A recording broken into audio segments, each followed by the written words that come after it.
আসসালামু আলাইকুম এভরিওয়ান, কেমন আছেন সবাই? আশা করি অনেক ভালো আছেন। এখন আমরা দেখব দশম শ্রেণীর অ্যাসাইনমেন্ট নাম্বার 1। এটি মূলত পদার্থবিজ্ঞান অ্যাসাইনমেন্ট। এটি চতুর্থ সপ্তাহের অ্যাসাইনমেন্ট। অ্যাসাইনমেন্টটি করা হয়েছে চতুর্থ অধ্যায় থেকে, কাজ, ক্ষমতা ও শক্তি থেকে। অ্যাসাইনমেন্টের শিরোনাম হবে ভর ও শক্তির সম্পর্ক। হুম অ্যাসাইনমেন্টে কিছু তথ্য দেওয়া আছে, অর্থাৎ এখানে অ্যাসাইনমেন্ট প্রণয়নের নির্দেশনা দেওয়া আছে। অ্যাসাইনমেন্টটি প্রণয়ন করতে নিচের ধাপগুলো অনুসরণ করতে হবে। ধাপ 1-এ বলা আছে ভর ও শক্তি সম্পর্ক উপস্থাপন করতে হবে। ধাপ 2-এ বলা আছে বাংলাদেশের রূপপুরে একটি নিউক্লিয়ার বিদ্যুৎ কেন্দ্র স্থাপিত হচ্ছে।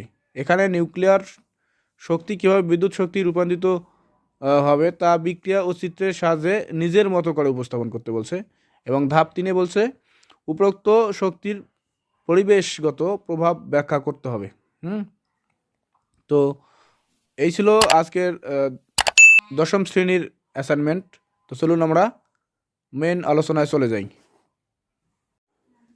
শ্রেণী দশম, বিষয় কোড 136, বিষয় হচ্ছে পদার্থবিজ্ঞান, অ্যাসাইনমেন্ট নম্বর 1। এটি চতুর্থ সপ্তাহের অ্যাসাইনমেন্ট 2022। অ্যাসাইনমেন্টের শিরোনাম হবে ভর ও শক্তির সম্পর্ক। ধাপ 1, ভর ও শক্তির মধ্যে পারস্পরিক সম্পর্ক নিয়ে উপস্থাপন করা হলো। নিউক্লিয় বিক্রিয়ায় সাধারণত পদার্থ তথা ভর শক্তিতে রূপান্তর হয়। অবশ্য নিউক্লিয় বিক্রিয়ার মোট ভরের কেবল একটি ক্ষুদ্র ভগ্নাংশ শক্তিতে রূপান্তর হয়। পদার্থ শক্তিতে রূপান্তর ই পরিমাণ শক্তি পাওয়া যায়, তাহলে ই সমান mc²। এখানে এম হচ্ছে শক্তির রূপান্তর ভর এবং সি হচ্ছে আলোর বেগ, যার মান হচ্ছে 3 × 10⁸ মিটার সেকেন্ড ইনভার্স 1 এর সমান। পরীক্ষা করে দেখা গেছে যে একটি ফিশন বিক্রিয়ায়, অর্থাৎ একটি নিম্ন শক্তির নিউট্রন যদি একটি ইউরেনিয়াম নিউক্লিয়াসকে, অর্থাৎ ইউরেনিয়ামের পারমাণবিক ভর এত, আঘাত করে, তাহলে প্রায় 200 মেগা ইলেকট্রন ভোল্ট সমান 2 × 10⁶, অর্থাৎ ইভি সমান 200 × 10⁶ গুণন 1.6 × 10⁻৯ সমান 3.2 × 10⁻11 শক্তি নির্গত হয়। যেহেতু ফিশন বিক্রিয়া একটি শৃঙ্খল বিক্রিয়া, মুহূর্তের মধ্যে কোটি কোটি বিক্রিয়া সংঘটিত হয় এবং বিপুল পরিমাণ শক্তি নির্গত হয়। ধাপ 2, নিউক্লিয়ার শক্তি কেন্দ্রে যেসব জ্বালানি ব্যবহার করা হয় তার একটি হচ্ছে ইউরেনিয়াম 235। এখানে 92টি প্রোটন এবং 143টি নিউট্রন রয়েছে। প্রকৃতিতে এর পরিমাণ খুব কম, মাত্র 7%।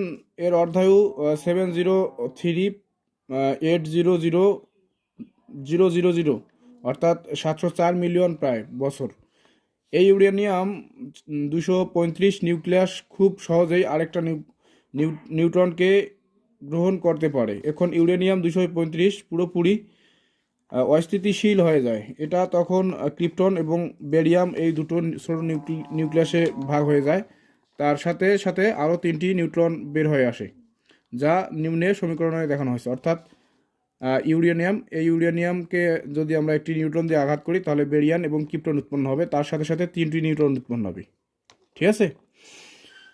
সমীকরণের বাম পাশের মৌলের ভর বের করে এবং সেটাকে ডান পাশের মৌলের ভরের সাথে তুলনা করলে দেখা যাবে যে ডান পাশের ভর কম, যেটুকু ভর কম হয় সেটুকু আসলে ই সমান mc² শক্তির হিসেবে বের হয়ে আসছে। এখানে নিউক্লিয়ার ফিশন বিক্রিয়াটির চিত্র এরকম করছে, অর্থাৎ এটি ইউরেনিয়াম 235। একটি নিউট্রন দ্বারা এটিকে যদি আঘাত করার সাথে সাথে এই নিউট্রন এখানে আটকে পড়বে এবং এটিকে ভেঙে ফেললে একটি বেরিয়াম এবং একটি ক্রিপ্টন উৎপন্ন হবে, সাথে সাথে আরও 3টি নিউট্রন উৎপন্ন হবে। ঠিক আছে। এই 3টি নিউট্রনের গতি খুবই তীব্র থাকে। এই 3টি নিউট্রনের গতি যদি আমরা কোনোভাবে কমানো যায়, অর্থাৎ কমিয়ে কোনো ইউরেনিয়ামের ভিতর যদি আবার প্রবেশ করানো হয়, আবার 3টি ইউরেনিয়ামকে আঘাত করে বিক্রিয়া সম্পূর্ণ করবে। এভাবে বিক্রিয়া চলতে থাকবে। এটি মূলত নিউক্লিয়ার ফিশন বিক্রিয়া।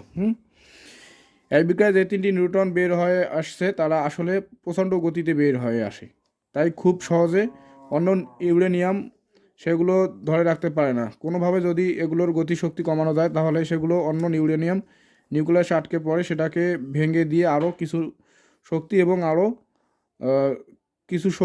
আরও 3টি নতুন নিউট্রন বের করবে। নিউট্রনগুলোর প্রতি গতি কমে আসার পর সেগুলো আবার অন্য নিউক্লিয়াসকে ভেঙে দেয় এবং এভাবে চলতেই থাকে। এই বিক্রিয়াকে বলে চেইন রিয়াকশন বিক্রিয়া। এই পদ্ধতিতে প্রচণ্ড তাপশক্তি বের হয়ে আসে। সে তাপশক্তি ব্যবহার করে পানিকে বাষ্পীভূত করে, সেই বাষ্প দিয়ে টারবাইন ঘুরিয়ে জেনারেটর থেকে কিছু বিদ্যুৎ তৈরি করা যায়। এরকম একটা বিদ্যুৎ কেন্দ্র থেকে খুব সহজেই 1000 মেগাওয়াট বিদ্যুৎ পাওয়া যায়। ঠিক আছে। ধাপ 3, নিউক্লিয়ার শক্তির পরিবেশগত প্রভাব নিম্নে উল্লেখ করা হলো। অনিয়ন্ত্রিত নিউক্লিয়ার শক্তি পরিবেশের উপর মারাত্মক বিরূপ প্রভাব ফেলতে পারে। একটি পারমাণবিক শক্তি চুল্লি স্থাপনের পূর্বে সে অঞ্চলের পরিবেশ, ভূকম্পন প্রবণতা, হাইড্রোলজি, অবস্থাবিদ্যা, আবহাওয়াবিদ্যা, জনসংখ্যা এবং শিল্প, পরিবহন ও সামরিক স্থাপনা সমূহ নিয়ে গভীরভাবে চিন্তা করতে হয়। এছাড়া অগ্নিকাণ্ড, বিস্ফোরণ ও দুর্ঘটনার কারণে মহাবিপর্যয় ঘটতে পারে। পারমাণবিক বিদ্যুৎ কেন্দ্রের রক্ষণাবেক্ষণ ও আন্তর্জাতিক মানের নিউক্লিয়ার বিশেষজ্ঞের প্রয়োজন। পারমাণবিক বিদ্যুৎ চুল্লির দুর্ঘটনার ফলে ক্যান্সারজনিত রোগের সংক্রমণ ভয়াবহ আকার ধারণ করে। সেসব স্থানে এ ধরনের দুর্ঘটনা ঘটে। যেসব স্থানে জন্ম নেওয়া কেবল শিশুরাই শারীরিক প্রতিবন্ধকতার শিকার হয়। জমির উর্বরতা চিরদিনের জন্য বিনষ্ট হয়। পারমাণবিক চুল্লির তে রাসায়নিক বিক্রিয়ার পর সৃষ্টি হয় তেজস্ক্রিয় বজ্র, যা জীবজগৎ ও পরিবেশের জন্য মারাত্মক বিপজ্জনক। এসব বজ্র কমপক্ষে 10,000 বছর বিশেষভাবে সংরক্ষণ করতে হয়, যেন তেজস্ক্রিয়তা ছড়াতে না পারে। যতই নিরাপত্তা ব্যবস্থা গ্রহণ করা হোক না কেন, তারপরেও প্রাকৃতিক বিপর্যয় ও কারিগরি ত্রুটির কারণে দুর্ঘটনার সম্ভাবনা কম বেশি থেকে যায়। এটি ছিল আজকের অ্যাসাইনমেন্ট। তো আজকে পর্যন্তই। ভিডিওটি ভালো লাগলো অবশ্যই চ্যানেলটিকে সাবস্ক্রাইব করে পাশে থাকবেন। ধন্যবাদ সবাইকে।